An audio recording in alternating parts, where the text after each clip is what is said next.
नमस्कार दोस्तों, एक बार फिर से स्वागत है आप सभी का बीए कर ऑनलाइन चैनल पर। तो भाई आज की इस क्लास के माध्यम से हम पढ़ने वाले हैं आपके BA fourth semester political science का जो है वन शॉट ए समझ लीजिए। ठीक है, इसमें आपको मिलेगा संपूर्ण बुक का निचोड़। इसमें इस सिलेबस में आपके 8 यूनिट है और आठों को इसमें रखा गया है एमसीक्यू भी सब्जेक्टिव नोट के साथ। तो इसमें हमें पढ़ना होता है वेस्टर्न पॉलिटिकल थॉट। तो हमने जो है क्लासेस करा भी दिया, सिलेबस कंप्लीट करा दिया। और भाई जिन्होंने नहीं देखा है उसका लिंक आपको डिस्क्रिप्शन में मिल जाएगा प्लेलिस्ट का, जाकर देख लीजिएगा सभी यूनिट्स को। और जो है आपका इस क्लास में पूरा तैयारी हो जाएगा। ठीक है, तो चलिए आगे बढ़ते हैं और करते हैं स्टार्ट। इससे पहले अगर आप चैनल पर नए हैं तो चैनल को सब्सक्राइब कर लीजिए, वीडियो को लाइक कीजिए और प्यारा सा कमेंट जरूर कीजिए। चलिए आगे बढ़ते हैं। इस क्लास को लेकर भाई पॉलिटिकल साइंस का बहुत सारा कमेंट आ रहा था कि जो है पॉलिटिकल साइंस का क्लास कराया जाए, तो आज है मैं करा रही हूँ क्लास। अब आप सबका काम है देखना और एक बार जो है दोस्तों के साथ फटाफट से शेयर कर दीजिए जिससे सभी लोग जुड़ जाएं क्लास के साथ। ठीक है, यहाँ पर देखिए यूनिट 1 से लेकर 8 यूनिट इसमें दिए गए हैं। इसमें देखिए ये हो सकेगा तो एक ही यूनिट में सब कंप्लीट कर दिया जाएगा एक ही क्लास में, और नहीं तो दो पार्ट में से जो है कवर किया जाएगा। ठीक है, तो यहाँ पर देख सकते हैं यूनिट 1 से हमें पढ़ना है जिसमें प्लेटो और अरस्तु में हमें जो है इसमें पढ़ना है। तो यहाँ पर देख सकते हैं प्लेटो का जो जन्म हुआ था 427 ईसा ईस्वी में हुआ था और 347 ईसा पूर्व में इनकी जो है मृत्यु हुई थी। अरस्तु यहाँ पर देखा जाए तो जो प्लेटो थे ये सुकरात के शिष्य थे और अरस्तु के गुरु थे। इनकी प्रमुख रचना रिपब्लिक है। इनके जो विचारों का सिद्धांत इन्होंने दिया, भौतिक दुनिया छाया एकमात्र है। ठीक है, तो यहाँ पर ये इन्होंने क्या कहा है कि दार्शनिक राजा जो है शासक दार्शनिक होना चाहिए। जो राजा होता है उसे जो है दार्शनिक होना चाहिए। न्याय आत्मा के 3 भागों तर्क साहस और इच्छा का सामंजस्य। राज्य के 3 वर्ग हैं, शासक सैनिक और उत्पादक। फिर दिया गया है शिक्षा, तो शासक वर्ग के लिए 50 वर्ष की आयु तक जो है अनिवार्य है। पत्नी और संपत्ति के साम्यवाद। केवल संरक्षक वर्ग के लिए विधि डायलेक्टिक सुकराती विधि निगमनात्मक। उसके बाद में देखा जाए इनकी जो शिक्षण संस्था थी अकादमी, इन्होंने कब इसे जो है चालू किया था, शुरुआत किया था इसका, तो 387 ईसा पूर्व। ठीक है, लोकतंत्र के ये जो है सख्त विरोधी थे। कार्ल पॉपर की टिप्पणी यहाँ पर देखा जाए तो दार्शनिक राजा प्लेटो स्वयं है और रिपब्लिक उसकी राजसी सत्ता के लिए दावेदारी है। फिर देखा जाए यहाँ पर दिया गया अरस्तु, तो इनका भी जन्म यहाँ पर दिया गया है 384 ईसा पूर्व और इनकी जो मृत्यु हुई थी 322 ईसा पूर्व में हुआ था। फिर दिया गया है प्लेटो के शिष्य सिकंदर के गुरु। ये कौन थे? प्लेटो के शिष्य थे और सिकंदर के गुरु थे। तो राजनीति विज्ञान के जनक, पहले राजनीतिक वैज्ञानिक जनक भी ये माने जाते हैं। इनकी रचना है पॉलिटिक्स न्यू मैकेनियन एथिक्स, इनकी जो है रचना है। मनुष्य एक सामाजिक प्राणी है, इन्होंने ये जो है कथन दिया है। राज्य प्राकृतिक है, शासन का वर्गीकरण भी इन्होंने किया है। तो अच्छे रूप और एक भ्रष्ट रूप में किया है। तो अच्छे रूप में अगर देखा जाए तो राजतंत्र अभिजा अभिजात तंत्र पॉलिटी में किया है। ठीक है, फिर इन्होंने जो है भ्रष्ट रूप का तानाशाही कुलीन तंत्र और लोकतंत्र इसमें बताया है। दिया गया है न्याय दो प्रकार के होते, तो भाई एक होता है विवरणात्मक और एक होता है ज्यामितीय। यहाँ पर देखा जाए विवरणात्मक जिसे ज्यामितीय अनुपात भी कहा जाता है, और सुधारात्मक यानी कि अंकगणितीय अनुपात। नागरिकता तो केवल स्वतंत्र वयस्क यूनानी पुरुष दास महिलाएं जो है श्रमिक इसे जो है बाहर रहे। विधि इनका जो है आगमनात्मक है, प्लेटो की ये विपरीत रहे हैं। क्रांति के कारण देखा जाए तो क्रांति कारण और उपाय मध्यम वर्ग सबसे अच्छा है। संपत्ति निजी संपत्ति लेकिन सार्वजनिक उपयोग के लिए। परीक्षा में देखिए बार बार पूछे जाने वाले ये बिंदु दिए गए हैं जिन्हें जो है आप रिपीट कर लीजिएगा। देखिए प्लेटो की अकादमी निगमनात्मक विधि और रिपब्लिक में इन्होंने जो है न्याय का समावेश किया। अरस्तु राजनीति विज्ञान के जनक है और पॉलिटिक्स पुस्तक इनकी जो है मनुष्य सामाजिक प्राणी है उसमें इन्होंने ये लिखा है। जब तक दार्शनिक राजा नहीं बन जाते, ये जो है प्लेटो का कथन है। पुस्तक के लेखक यहाँ पर देखा जाए तो दौलौज प्लेटो की पुस्तक है और अरस्तु की ये जो है नहीं है पुस्तक। ठीक है, देखिए अब यूनिट 1 के यहाँ पर दिए गए हैं क्वेश्चन एमसीक्यू, तो देखिएगा ध्यान से, बहुत ही इंपॉर्टेंट है और हर साल जो है परीक्षा में पूछे गए और रिपीटेड क्वेश्चन है। ठीक है, तो देखिए पहला प्रश्न दिया गया है, राजनीति विज्ञान का जनक पहला है, यानी कि पहला जो राजनीतिक वैज्ञानिक थे वो कौन थे, यानी कि किसे माना जाता है, तो वो थे अरस्तु। यहाँ पर आपका सी ऑप्शन राइट आंसर होगा। प्रश्न नंबर 2 है, प्लेटो की शिक्षण संस्था जो अकादमी थी, इसकी स्थापना किस वर्ष हुई, तो भाई इसकी स्थापना 387 ईसा पूर्व में हुआ, यहीं पर अभी हमने ऊपर बताया है। यहाँ पर बी ऑप्शन राइट आंसर होगा। प्रश्न नंबर 3 दिया गया है, दार्शनिक राजा की अवधारणा प्लेटो की किस पुस्तक में मिलती है, तो यहाँ पर द जो रिपब्लिक है उसमें मिलती है, तो आपका यहाँ पर सी ऑप्शन राइट आंसर हो जाएगा, रिपब्लिक में। प्रश्न नंबर 4 है, प्लेटो के अनुसार राज्य में न्याय के समान है, तो यहाँ पर हो जाएगा व्यक्ति की आत्मा, बी ऑप्शन यहाँ पर राइट आंसर हो जाएगा। प्रश्न नंबर यहाँ पर 5 दिया गया है, निम्नलिखित में से कौन प्लेटो के आदर्श राज्य का वर्ग नहीं है, तो यहाँ पर हो जाएगा दास। बाकी शासक, सैनिक, सहायक, उत्पादक, ये सब जो है इसके वर्ग में है, ठीक है, तो यहाँ पर आपका डी ऑप्शन हो जाएगा दास। प्रश्न नंबर 6 है, प्लेटो की अध्ययन पद्धति कौन सी थी, यानी कि जो अध्ययन की इनकी विधि थी वह कौन सी थी, तो निगमनात्मक, यहाँ पर आपका बी ऑप्शन राइट आंसर होगा। प्रश्न नंबर दिया गया है 7, मनुष्य स्वभावतः एक सामाजिक प्राणी है, कथन किसका है, तो यह कथन अरस्तु के द्वारा दिया गया है, तो यहाँ पर भी आपका बी ऑप्शन राइट आंसर होगा। प्रश्न नंबर 8 दिया गया, अरस्तु की रचना पॉलिटिक्स मुख्य रूप से किस विषय पर है, तो मेरे भाई ये जो दिया गया है शासन के वर्गीकरण के आधार पर ये दिया गया है, तो बी ऑप्शन इसका राइट आंसर होगा। प्रश्न नंबर 9, अरस्तु के अनुसार सबसे अच्छा व्यवहारिक शासन कौन सा है, तो यहाँ पर देखा जाए तो पॉलिटी हो जाएगा, यहाँ पर इसका सी ऑप्शन राइट आंसर। प्रश्न नंबर 10 है, प्लेटो की किस शासन को सबसे बुरा मानता है, प्लेटो जो है एक ही शासन को सबसे बुरा मानता है, तो यहाँ पर हो जाएगा आपका ऑप्शन नंबर वी, आप ऑप्शन नंबर डी होगा तानाशाही, ठीक है, यहाँ पर डी ऑप्शन राइट आंसर हो जाएगा तानाशाही। प्रश्न नंबर 11 दिया गया है, पुस्तक द लॉज के लेखक कौन है, तो भाई यहाँ पर प्लेटो है इसके लेखक, बी ऑप्शन राइट आंसर होगा। प्रश्न नंबर 12 दिया गया है, अरस्तु ने प्लेटो के किस सिद्धांत की आलोचना की है, तो यहाँ पर देखा जाए तो विचारों का सिद्धांत, यहाँ पर आपका बी ऑप्शन राइट आंसर होगा। प्रश्न नंबर दिया गया है 13, मैं केवल इतना जानता हूँ कि मैं कुछ नहीं जानता, यह किसका कथन है, तो भाई बहुत इंपॉर्टेंट क्वेश्चन है, ये पूछा जाता है, कथन आता है, तो सुकरात हो जाएगा यहाँ पर सी ऑप्शन राइट आंसर। प्रश्न नंबर 14 दिया गया है, प्लेटो की रिपब्लिक मुख्य रूप से किस विषय पर संवाद है, तो ये देखा जाए तो ये जो है न्याय और आदर्श राज्य पर इसका जो है संवाद है, तो बी ऑप्शन इसका राइट आंसर हो जाएगा। प्रश्न नंबर 15 है, निम्नलिखित में से कौन सा सुमेल नहीं, यहाँ पर जो मिलान करना है, तो देखा जाए तो ये हो जाएगा निको मैकियन एथिक्स अरस्तु का नहीं है, तो यहाँ पर आपका सी ऑप्शन राइट आंसर होगा।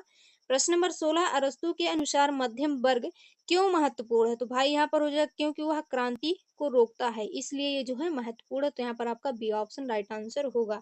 चलिए प्रश्न नंबर 17 दिया गया है, प्लेटो के अनुसार न्याय सामंजस्य है का अर्थ है, तो यहाँ पर हो जाएगा प्रत्येक वर्ग अपना कार्य करे और दूसरे में हस्तक्षेप ना करे, बहुत ही इंपॉर्टेंट, और पिछले साल ये क्वेश्चन पूछा गया था सिद्धार्थ यूनिवर्सिटी में, ठीक है, तो ध्यान रखिएगा, यहाँ पर बी ऑप्शन आपका राइट आंसर हो जाएगा। प्रश्न नंबर 18, अरस्तु द्वारा बहुसंख्यकों के शासन के लिए प्रयुक्त शब्द है, तो यहाँ पर हो जाएगा पॉलिटी, आपका बी ऑप्शन राइट आंसर होगा। प्रश्न नंबर 19 है, राज्य व्यक्ति से पहले है, यह कथन किसका है, तो यह कथन दिया गया है अरस्तु के द्वारा, तो बी ऑप्शन इसका भी राइट आंसर हो जाएगा। प्रश्न नंबर 20 दिया गया है, प्लेटो की रिपब्लिक में शिक्षा की योजना किस आयु पर समाप्त होती है, तो भाई ये हो जाएगा 50 वर्ष पर ये जो है समाप्त होती है, तो यहाँ पर आपका सी ऑप्शन राइट आंसर होगा। प्रश्न नंबर दिया गया 21, किस विचारक ने संरक्षक वर्ग के लिए पत्नी और संपत्ति साम्यवाद की वकालत की है, तो भाई यहाँ पर देखा जाए तो प्लेटो ने की है, यहाँ पर बी ऑप्शन आपका राइट आंसर होगा। प्रश्न नंबर दिया गया है 22, अरस्तु की विवरणात्मक न्याय किस पर आधारित है, तो ये जो आधारित है ज्यामितीय अनुपात पर आधारित है, यहाँ पर बी ऑप्शन इसका राइट आंसर होगा। प्रश्न नंबर 23 दिया गया है, रिपब्लिक स्वयं प्लेटो की राजसी सत्ता के लिए दावेदारी है, यह टिप्पणी किसने दी, तो ये टिप्पणी जो दी गई है भाई ये कॉल पापर के द्वारा दिया गया है, तो यहाँ पर भी आपका बी ऑप्शन राइट आंसर हो जाएगा। प्रश्न नंबर दिया गया है 24, अरस्तु ने निम्नलिखित में से किसे नागरिकता नहीं दी, तो इन्होंने दास, श्रमिक, स्त्रियां, यहाँ पर जो है सभी हो जाएगा आपका राइट आंसर, उपयुक्त सभी, इनको जो है इन्होंने नागरिकता नहीं दी। प्रश्न नंबर 25 है, प्लेटो के अनुसार आत्मा के 3 भाग हैं, तो यहाँ पर देखा जाए तो तर्क, साहस और इच्छा, ये 3 भाग हैं आत्मा के, यहाँ पर आपका बी ऑप्शन राइट आंसर हो जाएगा। प्रश्न नंबर 26 दिया गया है, अरस्तु की पुस्तक निकोमैकियन एथिक्स। निकोमैकियन एथिक्स किस विषय पर है? तो ये नैतिकता और सद्गुण पर है। नैतिकता और सद्गुण पर है, तो यहाँ पर आपका बी ऑप्शन राइट आंसर हो जाएगा। प्रश्न नंबर दिया गया है 27, निम्नलिखित में से कौन सा अरस्तु का शासन का भ्रष्ट रूप नहीं है? तो यहाँ पर देखा जाए तो ये पॉलिटी हो जाएगा, सी ऑप्शन इसका राइट आंसर। प्रश्न नंबर 28 है, प्लेटो ने अपनी किस रचना में न्याय सिद्धांत का वर्णन किया है? तो इन्होंने रिपब्लिक में किया है, सी ऑप्शन इसका राइट आंसर होगा। प्रश्न नंबर 29 है, जब तक दार्शनिक राजा नहीं बन जाते तब तक राज्यों को बुराइयों से मुक्ति नहीं मिलेगी, यह कथन किसके द्वारा दी गई है? तो ये कथन जो है यहाँ पर देखा जाए तो प्लेटो के द्वारा दी गई है, सी ऑप्शन इसका राइट आंसर। और बहुत ही इंपॉर्टेंट क्वेश्चन है, इसे जो है ध्यान से देखते चलिएगा।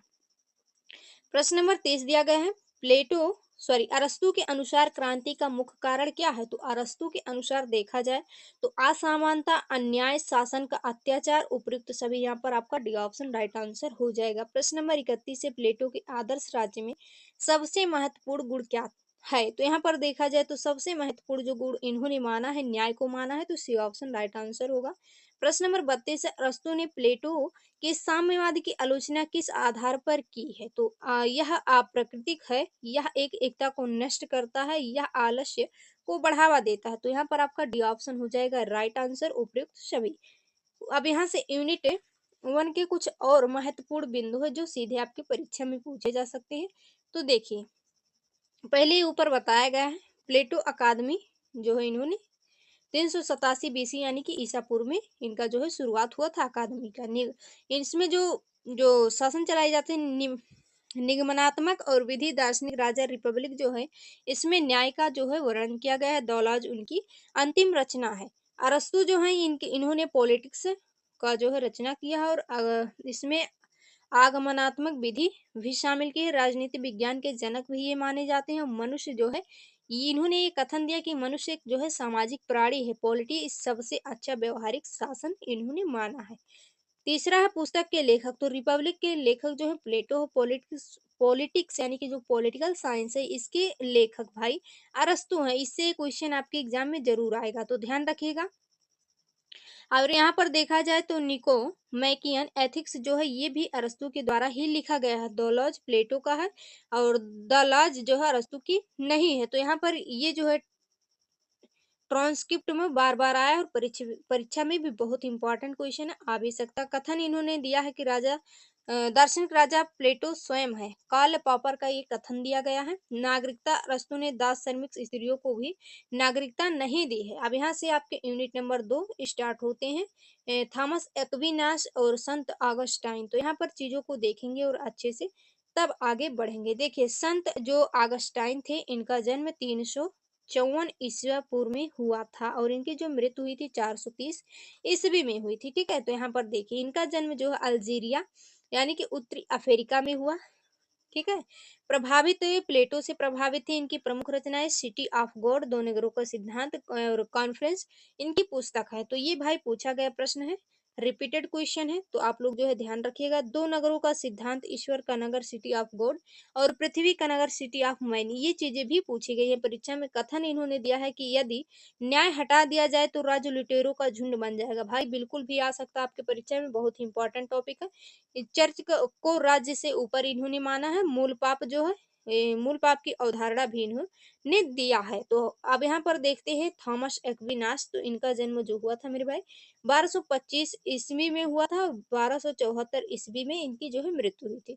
तो मध्यकालीन इन्हें जो है मध्यकालीन अरस्तु कहा जाता है। इनकी प्रमुख रचना सुम्मा थियोलॉजिका, ये भी प्रश्न पूछा गया कि भाई जो सुम्मा थियोलॉजिका है, ये किसके द्वारा लिखा गया और किसका पुस्तक है? तो ध्यान रखिएगा, यह बहुत ही महत्वपूर्ण है आपके एग्जाम के पॉइंट ऑफ व्यू से। प्रभावित हुए तो ये अरस्तु से प्रभावित हुए। कानूनों का वर्गीकरण इन्होंने 4 प्रकार से किया है। तो देखिए, पहला दिया गया शाश्वत कानून, यह जो है ईश्वर का ज्ञान है। प्राकृतिक कानून, तर्क से ज्ञात।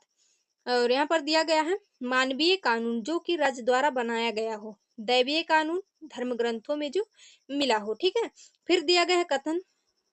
इन्होंने जो कथन दिया है, शाश्वत कानून दैवी ज्ञान है जो सभी कार्यों को निर्देशित करता है। राज्य को प्राकृतिक संस्था माना है। अरस्तु की तरह इन्होंने भी जो है राज्य को प्राकृतिक संस्था माना है। विद्रोह का अधिकार नहीं जब तक कि राज्य अत्याचारी ना हो, यानी कि जब तक राज्य में अत्याचार ना हो तब तक जो है कि विद्रोह का अधिकार किसी को भी नहीं है।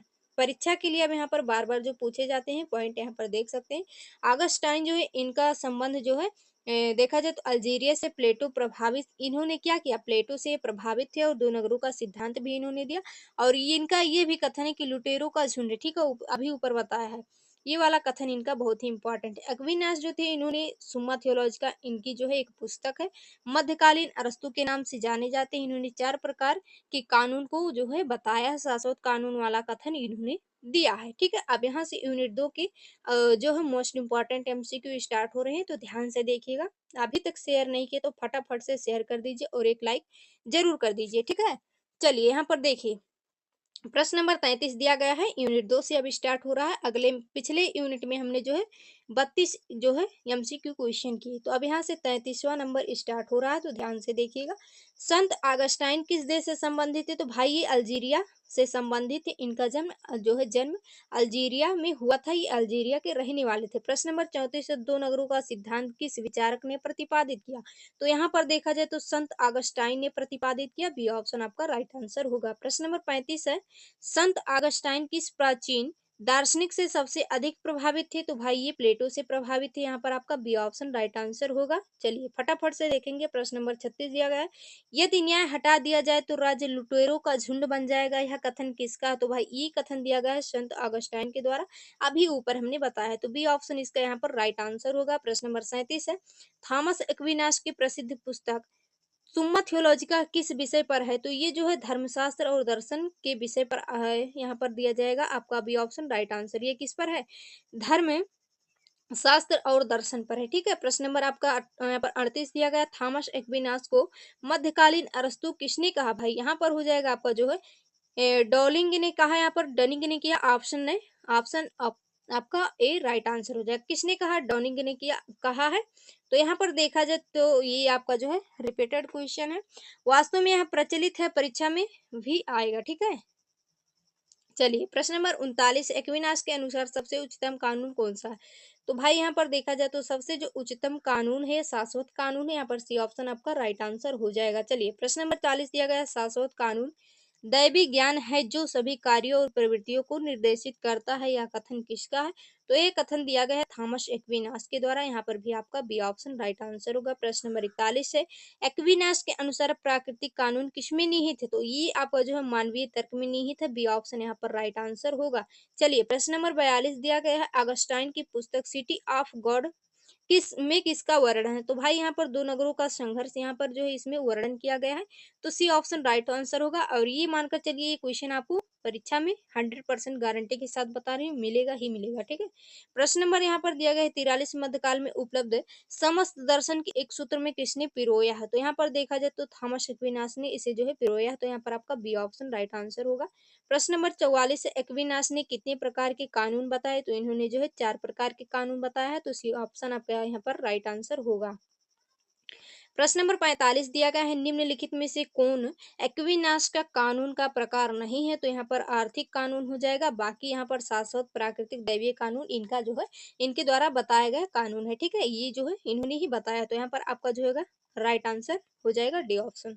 चलिए प्रश्न नंबर 46 दिया गया, अगस्टाइन के अनुसार किस नगर में धर्मी लोग रहते हैं, तो भाई यहाँ ईश्वर के नगर में जो है धर्मी लोग रहते हैं, आपका बी ऑप्शन राइट आंसर होगा। प्रश्न नंबर 47, एक्विनास किस दार्शनिक से सबसे अधिक प्रभावित थे, तो यहाँ पर देखा जाए तो अरस्तु से प्रभावित थे, इनका यहाँ पर आपका बी ऑप्शन राइट आंसर होगा। प्रश्न नंबर 48 है, सुम्मा थियोलॉजिका के लेखक कौन है, तो यहाँ पर एक्विनास हो जाएगा आपका बी ऑप्शन राइट आंसर। सुम्मा थियोलॉजिका के लेखक आपके यहाँ पर हो जाएंगे एक्विनास, ठीक है। प्रश्न नंबर 49 दिया है, ऑगस्टाइन के अनुसार मूल पाप किससे आए, तो भाई मूल पाप आदम और हवा से आया है, आपका यहाँ पर ऑप्शन नंबर ये राइट आंसर हो जाएगा। प्रश्न नंबर 50 है, एक्विनास के अनुसार यदि राज्य अत्याचारी बन जाए तो नागरिक को क्या करना चाहिए, नागरिक को सहन सहन करना, चरम स्थिति में विद्रोह करना चाहिए, यहाँ पर आपका बी ऑप्शन राइट आंसर हो जाएगा। प्रश्न नंबर 51, अगस्टाइन की एक अन्य प्रसिद्ध पुस्तक का नाम है, तो यहाँ पर हो जाएगा कॉन्फ्रेंस, आपका यहाँ पर आपका ऑप्शन नंबर ये राइट आंसर हो जाएगा, बहुत ही इंपॉर्टेंट क्वेश्चन है। प्रश्न नंबर 52 दिया गया, एक्विनास ने किसे आपूर्ण कानून कहा? तो इन्होंने मानवीय कानून को आपूर्ण कानून कहा। यहाँ पर आपका सी ऑप्शन राइट आंसर होगा। प्रश्न नंबर 53 है, अगस्टाइन का जन्म किस सदी में हुआ? तो यहाँ पर देखा जाए तो इनका जो जन्म हुआ था यहाँ पर हो जाएगा यहाँ पर चौथी सदी में हुआ। और कब हुआ? 354 ईस्वी में हुआ। 354 ईस्वी में और चौथी सदी में। तो यहाँ पर आपका option number D right answer होगा। प्रश्न नंबर 54 दिया गया है, एक्विनास का जन्म किस सदी में हुआ? तो भाई इक्विनास का जो जन्म हुआ था 13वीं सदी में हुआ था। और कब हुआ था? इनका जो जन्म हुआ था 1225 ईस्वी में हुआ था। और इनका जो मृत्यु हुआ था 1274 ईस्वी में हुआ था। तो आपका यहाँ पर सी ऑप्शन राइट आंसर हो जाएगा। चलिए प्रश्न नंबर दिया गया है, 55 शाश्वत कानून के बारे में एक्विनास ने क्या कहा? तो इन्होंने कहा ईश्वर का तर्क है। आपका ऑप्शन नंबर ये राइट आंसर हो जाएगा। चलिए प्रश्न नंबर दिया गया है, 56 अगस्टाइन ने किस शासन को सबसे बुरा माना है? तो इन्होंने जो है उनके यहाँ पर देखा जाए तो उसने सभी को ईश्वर की इच्छा का हिस्सा माना है। यहाँ पर आपका option number D right answer हो जाएगा। उनके लिए सभी शासन ईश्वर की अनुमति से है। तो भाई ये राइट आंसर आपका हो जाएगा डी ऑप्शन। प्रश्न नंबर 57, एक्विनास के अनुसार मानवीय कानून की आधारशिला क्या है? तो यहाँ पर हो जाएगा प्राकृतिक कानून, बी ऑप्शन राइट आंसर। प्रश्न नंबर देखा जाए यहाँ पर आपका 58 दिया गया है, दो नगरों का सिद्धांत किस रचना में मिलता है? तो सिटी ऑफ गॉड में मिलता है। आपका ऑप्शन नंबर बी आपका यहाँ पर राइट आंसर हो जाएगा। प्रश्न नंबर 59 दिया गया, एक्विनास ने किसे सक्रिय और चिंतनशील जीवन का समर्थक बताया? तो यहाँ पर देखा जाए तो स्वयं को, यानी कि एक्विनास ने दोनों को महत्व दिया है। तो ऑप्शन नंबर डी यहाँ पर राइट आंसर होगा। प्रश्न नंबर 60 है, एगस्टाइन के अनुसार चर्च और राज्य में कौन श्रेष्ठ है? तो देखा जाए तो यहाँ पर हो जाएगा आपका जो है चर्च। चर्च को इन्होंने सबसे श्रेष्ठ माना है। तो बी ऑप्शन राइट आंसर होगा। प्रश्न नंबर 61 है, एक्विनास ने किस पुस्तक में अरस्तु के दर्शन को ईसाई धर्म से जोड़ा है? तो यहाँ पर दोनों में, यानी कि सुम्मा थियोलॉजिका, सुम्मा कॉन्ट, यहाँ पर देखा जाए सुम्मा थियोलॉजिका और सुम्मा कॉन्ट्रा जेंटाइल्स, यहाँ पर दोनों हो जाएगा, यानी कि आपका सी ऑप्शन राइट आंसर। प्रश्न नंबर 62 है, मध्यकालीन अरस्तु किसे कहा जाता है? तो एक्विनास को मध्यकालीन अरस्तु के नाम से जाना जाता है। तो बी ऑप्शन आपका यहाँ पर राइट आंसर होगा। प्रश्न नंबर दिया गया है 63 है, एक्विनास के अनुसार राज्य का उद्देश्य क्या है? तो भाई राज्य का उद्देश्य स्वर्ग की तैयारी, यहाँ पर आपका बी ऑप्शन राइट आंसर होगा। प्रश्न नंबर दिया गया है 64, एक्विनास के अनुसार कौन सा कानून अपरिवर्तनीय है? तो यहाँ पर हो जाएगा, आप देखा जाए तो बी और सी, यानी कि शाश्वत कानून, दैवीय कानून, यहाँ पर आपका हो जाएगा डी ऑप्शन। बी और सी दोनों यहाँ पर हो जाएंगे। प्रश्न नंबर अब यहाँ के देख लीजिए, यूनिट नंबर 2 के कुछ मुख्य दिए गए हैं पॉइंट जो कि बहुत ही इंपॉर्टेंट है। ठीक है, तो देखिए अगस्टाइन जो थे ये इनका जन्म अल्जीरिया में हुआ था। ये अल्जीरिया के रहने वाले थे। ये प्लेटो से प्रभावित थे। इन्होंने ही दो नगरों का सिद्धांत दिया। और लुटेरो वाला झुंड जो है, लुटेरो का झुंड हो जाएगा, ये कथन भी इन्हीं के द्वारा दिया गया है। और इनकी जो रचना है सिटी ऑफ गॉड है। अब देखा जाए एक्विनास तो सुम्मा थियोलॉजिका इनकी रचना है, मध्यकालीन अरस्तु के नाम से ये प्रसिद्ध है। और इन्होंने 4 कानून बताए हैं, जिसमें शाश्वत कानून, प्राकृतिक, मानवीय कानून और दैवीय कानून का इन्होंने वर्णन किया। ये अरस्तु से प्रभावित थे। इनका जो है प्रसिद्ध कथन है शाश्वत कानून दैवी ज्ञान है, ये जो है एक्विनास का कथन है। यहाँ पर अगला पॉइंट है 4 नंबर दिया गया है डनिंग की टिप्पणी। तो यहाँ पर देखा जाए एक्विनास जो है मध्यकालीन अरस्तु के नाम से जाने जाते हैं। अब यहाँ से आपके यूनिट नंबर 3 स्टार्ट हो रहा है। देखिए मैकियावेली और जीन बोंदा के बारे में आपको यूनिट नंबर 3 में पढ़ना है। तो ध्यान से बैठिए। और भाई लगभग आपकी क्लास बहुत लंबी हो जाएगी, तो आपको उठना है। पूरा का पूरा क्लास जब आपका खत्म हो जाए, समाप्त हो जाए, तभी आपको उठना है। ठीक है, तो देखिए मैकियावेली का जो जन्म हुआ था 1469 ईस्वी में हुआ था। और इनकी मृत्यु हुई थी 1527 ईस्वी में। अब यहाँ पर देखिए पहला पॉइंट दिया गया है, इन्हें जो है पुनर्जागरण का शिशु कहा जाता है। रचना द प्रिंस डिस्कोर्सेज इनकी जो है रचना है। राजनीति को नैतिकता से अलग किया है इन्होंने। उद्देश्य इनका जो था साधनों को सही ठहराता था। और इन्होंने जो अदब ऐसे सीधे नहीं कहा, यथार्थवादी ये थे। और राज्य को वैसा देखा जैसा कि वैसा नहीं जैसा होना चाहिए। ठीक है, शासक शेर, यानी कि बल और लोमड़ी, चालाकी दोनों होना चाहिए। जो शासक है उसके अंदर शेर जैसा बल और लोमड़ी जैसी चालाकी होनी चाहिए, इनका यही कथन है। धर्म और राजनीति का साधन माना है इन्होंने। डनिंग की टिप्पणी देखा जाए तो प्रिंस पहली महान रचना है इनकी, और जिसने मध्ययुगीन राजनीतिक चिंतन से नाता तोड़ा है। अब जिन बोंदा को देख लीजिए, इनका जन्म 1530 ईस्वी में हुआ था और 1596 ईस्वी में इनकी मृत्यु हुई। ये फ्रांस के रहने वाले थे, फ्रांस में इनका जन्म हुआ था। देखिए, संप्रभुता का इन्होंने सिद्धांत दिया है, आधुनिक संप्रभुता जो संप्रभुता के जनक माने जाते हैं, परिभाषा दिया है। संप्रभुता नागरिकों पर सर्वोच्च सत्ता है, जो कानून द्वारा प्रतिबंधित नहीं है। अगला दिया गया है, संप्रभुता की विशेषताएं अस्थायी, निरपेक्ष, अविभाज्य है और परिवार को राज्य की आधारभूत इकाई माना है। धार्मिक सहिष्णुता के समर्थक थे और इन्होंने जो है नेंटेंस के आदेश से पहले ही ये बताया था। आप देखिए यूनिट 3 के कुछ महत्वपूर्ण, अब आपको यहाँ पर भी एमसीक्यू मिलेंगे। तो देखिए यहाँ पर दिया गया है, नेक्स्ट यानी कि 2 यूनिट में हमने 64 प्रश्नों को कवर किया। अब हम यहाँ से जो है 65 से शुरू करेंगे और जो है चलेंगे जब तक यूनिट नंबर 4 नहीं आ जाता। तो प्रश्न नंबर 65 है, पुनर्जागरण का शिशु किस विचारक को कहा जाता है? तो माइकियावेली को कहा जाता है। बहुत ही इंपॉर्टेंट क्वेश्चन है। प्रश्न नंबर 66, राजनीति का नैतिकता से पृथक्करण करने वाला राजनीतिक विचारक कौन है?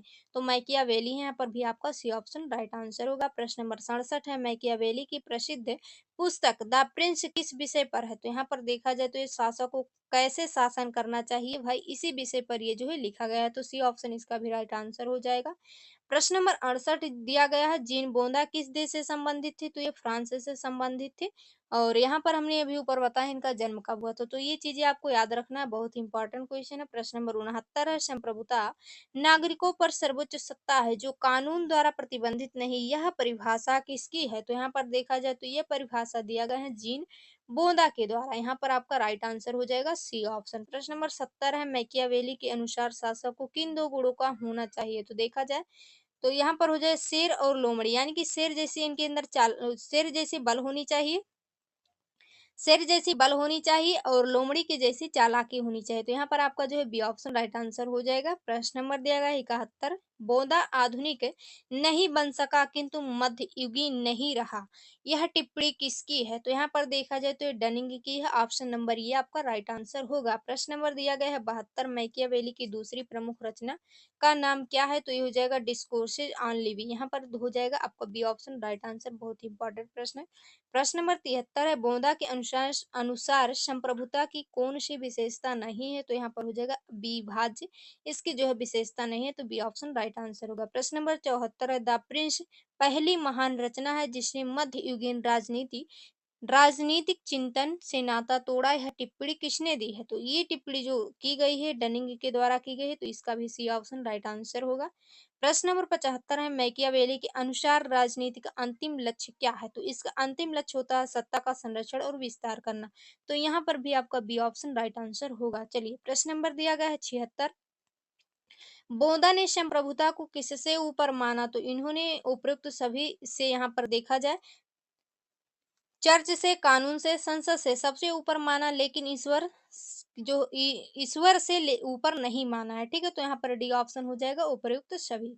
प्रश्न नंबर दिया गया है 77, मैकियावेली किस विचारधारा के जनक माने जाते हैं? तो ये जो है यथार्थवादी विचारधारा के जनक है। यहाँ पर आपका बी ऑप्शन राइट आंसर होगा।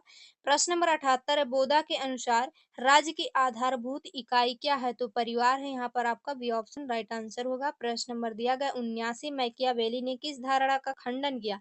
यानी ऐसा कौन सा धारणा है जिसको इन्होंने तोड़ दिया? तो देखा जाए तो यहाँ पर हो जाएगा राजा दैवीय अधिकार से शासन करता है, राज्य ईश्वर की रचना है, राजनीति नैतिकता पर आधारित है। तो यहाँ पर आपका डी ऑप्शन हो जाएगा उपयुक्त सभी।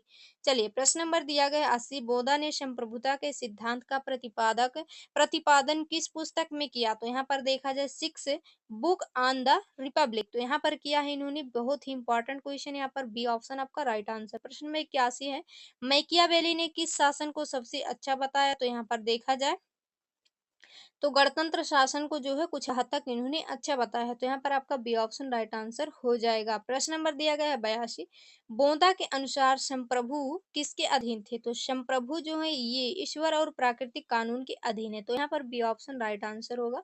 प्रश्न नंबर 83 है, मैकियावेली का जन्म किस शहर में हुआ था? तो भाई यहाँ पर देखा जाए तो मैकियावेली का जो जन्म हुआ था ये फ्लोरेंस में हुआ था। तो यहाँ पर आपका सी ऑप्शन राइट आंसर हो जाएगा फ्लोरेंस। प्रश्न नंबर यहाँ पर 84 दिया गया है, बोधा ने किस धर्म के समर्थकों के प्रति सहिष्णुता की वकालत की? तो यहाँ पर देखा जाए तो प्रोटेस्टेंट, यहाँ पर आपका हो जाएगा बी ऑप्शन राइट आंसर। यहाँ पर प्रश्न नंबर 85 दिया गया है। उद्देश्य साधनों को सही ठहराता है, यह कथन किसके द्वारा किससे जोड़ता है? तो यहाँ पर देखा जाए किससे जोड़ता है, यहाँ पर हो जाएगा मैकियावेली। बहुत इंपॉर्टेंट प्रश्न है, बी ऑप्शन राइट आंसर। प्रश्न नंबर दिया गया है 86।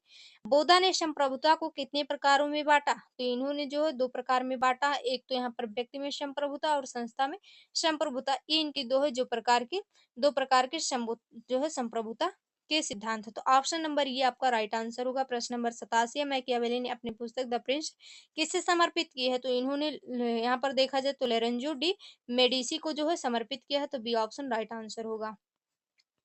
चलिए प्रश्न नंबर दिया गया 88। बोधा के अनुसार कौन सा शासन सबसे अच्छा है? तो यहाँ पर देखा जाए तो राजतंत्र, परंतु परिस्थिति पर निर्भर करता है। ठीक है, यहाँ पर बी ऑप्शन राइट आंसर हो जाएगा। प्रश्न नंबर 89 है, मैकियावेली की पुस्तक द प्रिंस किस वर्ष प्रकाशित हुई? तो बहुत ही इंपॉर्टेंट प्रश्न है। यहाँ पर देखा जाए तो 1532 ईस्वी में इनकी जो है पुस्तक प्रकाशित हुई थी। ये जो है 1513 ईस्वी में लिखी गई और 1532 ईस्वी में इसका प्रकाशन हुआ। ठीक है, यानी कि प्रकाशित हुई। प्रश्न नंबर 90 दिया गया है, बोधा ने किस सिद्धांत का विरोध किया? तो इन्होंने जो है सामाजिक अनुबंध का विरोध किया। ठीक है, तो यहाँ पर आपका जो है बी ऑप्शन राइट आंसर हो जाएगा। प्रश्न नंबर 91 दिया गया है, मैकियावेली के अनुसार शासक के लिए क्या अधिक महत्वपूर्ण है? तो यहाँ पर हो जाएगा भय पैदा करना। यहाँ पर आपका बी ऑप्शन इसका भी राइट आंसर होगा। प्रश्न नंबर दिया गया है 92, बोधा के अनुसार संप्रभुता किससे सीमित होती है? तो देखा जाए तो ईश्वर का कानून और प्राकृतिक कानून से जो है सीमित होती है। तो बी ऑप्शन इसका भी राइट आंसर हो जाएगा।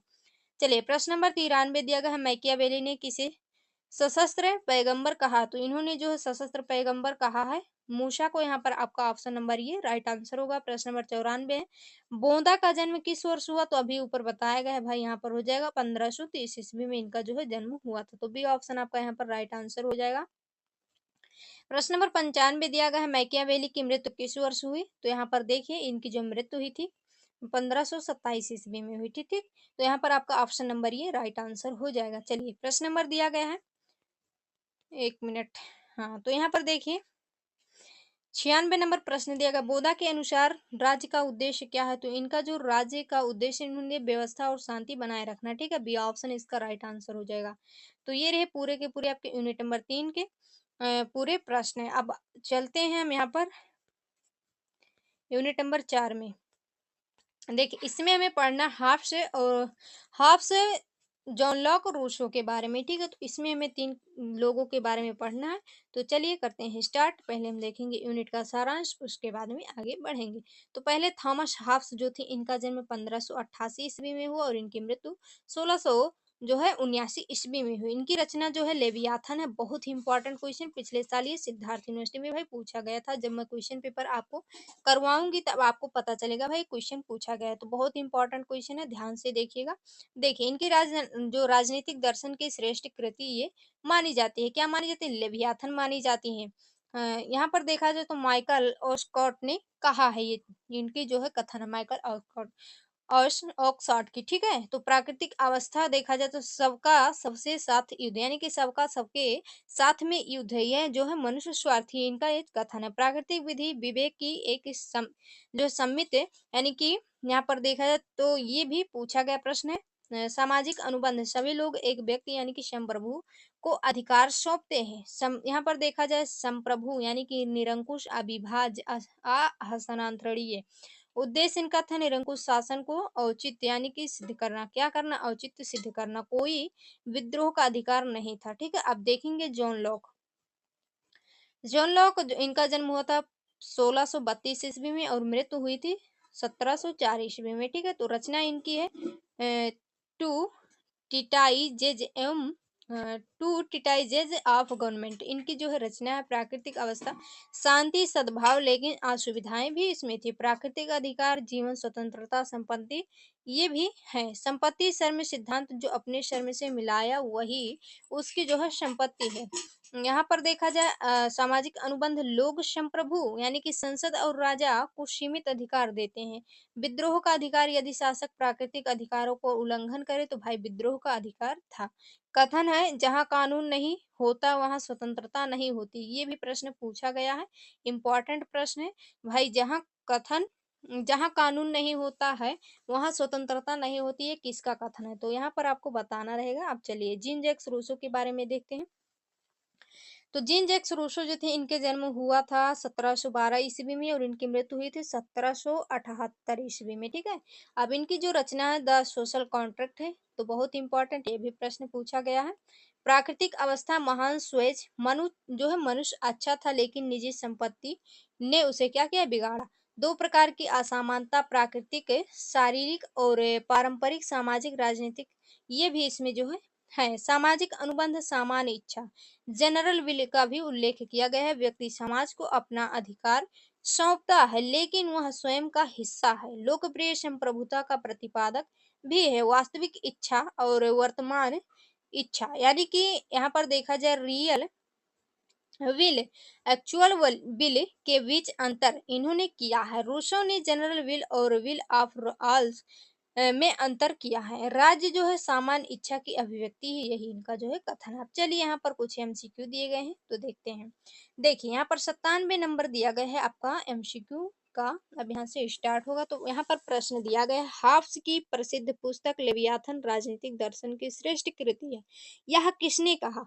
तो ये कहा गया है माइकल ऑक्सफोर्ड के द्वारा। तो यहाँ पर भी आपका सी ऑप्शन राइट आंसर होगा। प्रश्न नंबर 98 है, हाफ्स के अनुसार प्राकृतिक विधि का क्या तात्पर्य है, यानी कि जो नेचुरल लॉ है इसका यहाँ पर क्या तात्पर्य है? तो विवेक की एक जो है सम्मति है, यहाँ पर आपका बी ऑप्शन राइट आंसर होगा।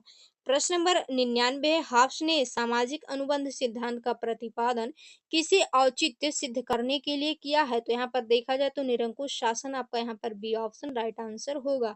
चलिए फटाफट से करेंगे। प्रश्न नंबर 100 दिया गया है, लेवियाथन पुस्तक के लेखक कौन है? तो भाई लेवियाथन पुस्तक के लेखक हाफ्स हैं। यहाँ पर आपको आपका बी ऑप्शन राइट आंसर हो जाएगा, हाफ्स, ठीक है, बी ऑप्शन यहाँ पर हो जाएगा। प्रश्न नंबर 101 है, लॉक के अनुसार प्राकृतिक अधिकार कौन से हैं? तो यहाँ पर हो जाएगा जीवन, स्वतंत्रता और संपत्ति, बी ऑप्शन राइट आंसर। प्रश्न नंबर 102 है, जहाँ कानून नहीं होता वहाँ स्वतंत्रता नहीं होती, यह कथन किसका है? तो यह कथन दिया गया है लॉक के द्वारा। यहाँ पर भी आपका बी ऑप्शन राइट आंसर हो जाएगा, जॉन लॉक का यह कथन है। प्रश्न नंबर दिया गया है 103, लॉक का राजनीतिक सिद्धांत क्या है? तो ये व्यक्तिवादी सिद्धांत इन्होंने प्रस्तुत किया है, तो सी ऑप्शन इसका राइट आंसर होगा। प्रश्न नंबर 104 दिया गया है, रूसो के अनुसार सामाजिक अनुबंध का परिणाम क्या है? तो परिणाम इसका देखा जाए तो सामान्य इच्छा यानी कि जनरल विल, तो यहाँ पर भी आपका बी ऑप्शन राइट आंसर होगा। प्रश्न नंबर दिया गया 105, लोकप्रिय संप्रभुता की अवधारणा का प्रतिपादन किसने किया? भाई यहाँ पर हो जाएगा रूसो, बहुत इंपॉर्टेंट प्रश्न है, सी ऑप्शन इसका राइट आंसर। प्रश्न नंबर 106 है, हाफ्स के अनुसार प्राकृतिक अवस्था में क्या स्थिति थी? तो यहाँ पर देखा जाए इसकी क्या स्थिति थी, तो हो जाएगा सबका सबसे सबके साथ जो है युद्ध, तो यहाँ पर आपका बी ऑप्शन राइट आंसर होगा। प्रश्न नंबर दिया गया है 107, लॉ के अनुसार प्राकृतिक अवस्था में मुख्य समस्या क्या थी? तो संपत्ति की असुरक्षा, यहाँ पर भी आपका बी ऑप्शन राइट आंसर होगा। प्रश्न नंबर 108 है, रूसो ने कितने प्रकार की असमानता की पहचान की? तो यहाँ पर हो जाएगा दो प्रकार की है, एक है प्राकृतिक और दूसरा है पारंपरिक, तो यहाँ पर बी ऑप्शन राइट आंसर होगा। प्रश्न नंबर दिया गया 109, रूसो की पुस्तक द सोशल कॉन्ट्रैक्ट किस वर्ष जो है प्रकाशित हुई? तो यहाँ पर हो जाएगा 1762 ईस्वी। बहुत इंपॉर्टेंट क्वेश्चन है, ये भी प्रश्न पूछा गया है, ठीक है, रिपीटेड क्वेश्चन है। प्रश्न नंबर दिया गया है 110, हाफ्स के अनुसार संप्रभु के अधिकार कैसे होते हैं? तो भाई ये निरपेक्ष अधिकार होते हैं, यहाँ पर भी आपका बी ऑप्शन राइट आंसर होगा। प्रश्न नंबर 111, लॉक के अनुसार यदि शासक प्राकृतिक अधिकारों का उल्लंघन करे तो नागरिक को क्या करना, क्या अधिकार है? तो यहाँ पर हो जाएगा विद्रोह करने का पूरा अधिकार है, ऑप्शन नंबर ये राइट आंसर होगा। प्रश्न नंबर 112 है, रूसो ने किसे महान स्वेज कहा? तो यहाँ पर देखा जाए तो प्राकृतिक अवस्था का मनुष्य, यहाँ पर आपका ऑप्शन नंबर ये राइट आंसर हो जाएगा। चलिए प्रश्न नंबर दिया गया है 113, सामान्य इच्छा यानी कि जनरल विल और सबकी इच्छा विल ऑफ ऑल यानी कि सबकी इच्छा, अंतर इसमें जो है अंतर किसने किया? तो इसमें रूसो ने अंतर किया है, सी ऑप्शन राइट आंसर होगा। प्रश्न नंबर 114, लॉक की प्रसिद्ध पुस्तक टू टिट्राइजेज ऑफ गवर्नमेंट किसके विरुद्ध लिखी गई? तो ये जो है फिल्मर यानी कि पितृसत्तात्मक सिद्धांत के जो है विरुद्ध लिखी गई है, तो सी ऑप्शन राइट आंसर हो जाएगा। प्रश्न नंबर 115 है, हाफ्स के अनुसार सामाजिक अनुबंध किसके बीच होता है? भाई यहाँ पर देखा जाए तो प्रजा और प्रजा यानी कि सभी के बीच होता है। यहाँ पर भी आपका बी ऑप्शन राइट आंसर हो जाएगा। प्रश्न नंबर 116 है, लाख के अनुसार संपत्ति का आधार क्या है? तो यहाँ पर श्रम हो जाएगा, यहाँ पर बी ऑप्शन आपका राइट आंसर। प्रश्न नंबर दिया गया 117, रूसो के अनुसार सामाजिक असमानता का मूल कारण क्या है? ये हो जाएगा निजी संपत्ति, बी ऑप्शन इसका राइट आंसर। प्रश्न नंबर दिया गया 118, हब्स के अनुसार प्राकृतिक अवस्था में मनुष्य का जीवन कैसा था? भाई ये जो है एकाकी, गंदा, क्रूर और अल्प था। ठीक है, यहाँ पर भी आपका बी ऑप्शन राइट आंसर हो जाएगा। चलिए प्रश्न नंबर दिया गया 119, लॉक ने किन दो पुस्तकों में अपना सिद्धांत प्रस्तुत किया है? तो ये इन्होंने जो प्रस्तुत किया है टू ट्रेटा इजेज ऑफ गवर्नमेंट में किया है। तो बी ऑप्शन इसका भी राइट आंसर हो जाएगा। प्रश्न नंबर 120 दिया गया, रूसो का जन्म किस शहर में हुआ? तो जिनेवा में हुआ, जो कि स्विट्जरलैंड में एक शहर है। ठीक है, तो यहाँ पर भी आपका बी ऑप्शन राइट आंसर हो जाएगा। प्रश्न नंबर 121 है, हब्स का जन्म किस वर्ष हुआ? तो हब्स का जन्म 1588 ईस्वी में हुआ। यहाँ पर भी आपका ऑप्शन नंबर ये राइट आंसर होगा। प्रश्न नंबर 122 है, लाख के अनुसार सरकार का मुख्य उद्देश्य क्या है? तो संपत्ति की रक्षा करना, ऑप्शन नंबर ये राइट आंसर हो जाएगा। चलिए प्रश्न नंबर दिया गया है 123, रूसो ने किस पुस्तक में शिक्षा का विचार दिया? तो यहाँ पर इन्होंने दिया है एमआई इल के द्वारा दिया गया। तो ऑप्शन नंबर आपका बी यहाँ पर राइट आंसर होगा। प्रश्न नंबर दिया गया 124, हब्स के अनुसार प्राकृतिक अवस्था में कौन सा सिद्धांत नहीं था?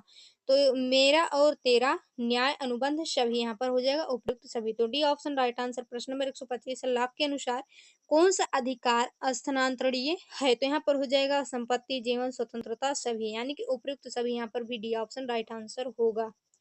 चलिए प्रश्न नंबर 126 दिया गया है, रूसो के अनुसार सामान्य इच्छा यानी कि जो जनरल विल है हमेशा क्या होती है? हमेशा ये सही होती है। तो यहाँ पर भी आपका बी ऑप्शन राइट आंसर होगा। प्रश्न नंबर 127 है, हाफ्स ने अपनी पुस्तक लेवियाथन में शंप्रभु की तुलना किससे की है? तो समुद्री राक्षस से की है। यहाँ पर भी आपका बी ऑप्शन राइट आंसर होगा। प्रश्न नंबर दिया गया 128, लाख के अनुसार प्राकृतिक अवस्था में कानून कौन बनाता है? तो भाई जो प्रकृति बनाता है, यहाँ पर आपका बी ऑप्शन राइट आंसर होगा। तो ये रहा आपका पूरा का पूरा यूनिट नंबर 4, इसमें हमने कंप्लीट कर दिया। अब आपका जो नेक्स्ट पार्ट आएगा यूनिट 5 से आपका जो है यूनिट 8 तक, उसमें पूरे को कवर कर दिया जाएगा। देखिए ये कि ही क्लास में इसे जो है कंप्लीट नहीं किया जा सकता, क्लास बहुत लंबा हो जाएगा। तो आप सब जो है इसे देखिएगा और नेक्स्ट पार्ट आपको कब चाहिए ये भी कमेंट में बताइएगा। और चैनल पर नए हैं तो चैनल को सब्सक्राइब कर लीजिए। एक इम्पॉर्टेंट बात ये भाई कि अगर आप ये पीडीएफ लेना चाहते हैं तो अभी जाइए टेलीग्राम ज्वाइन कर लीजिए। टेलीग्राम का लिंक वीडियो के डिस्क्रिप्शन में दे दिया गया है, वहां से ज्वाइन करके आप बिल्कुल फ्री में इसे पीडीएफ को लेकर अपनी तैयारी कर सकते हैं। तो ठीक है, मिलते हैं नेक्स्ट पार्ट में, तब तक के लिए जय हिंद, जय भारत, बेस्ट ऑफ लक।